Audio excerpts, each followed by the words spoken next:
of different universities gathered at Alchemy Bar as they held the Blistex search for the campus hottie of the year. This is the biggest event of Blistex this year. It's a Blistex campus tour and a search for a campus hottie.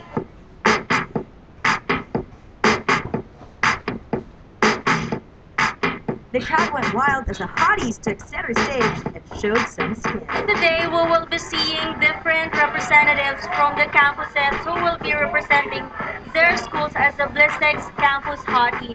But one will be the lucky winner and will bag the crown of the Blistex Campus Hottie of the Year.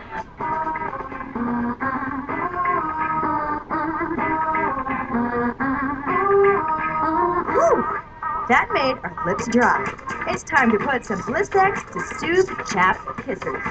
Blistex is a leading US lip care lip balm, and right now we have been in the global market for almost 80 years already, and it's been here in the Philippines for a couple of years now. And this is actually the Lip Infusion, the newest addition in the Blistex range.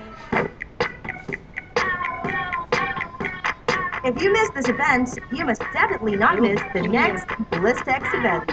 For the Jack TV viewers, I would like to invite you to try our Lip Infusion and the Lipton and all other variants of the Blistex. And please watch out all our upcoming events in the next few months and the next year, 2009.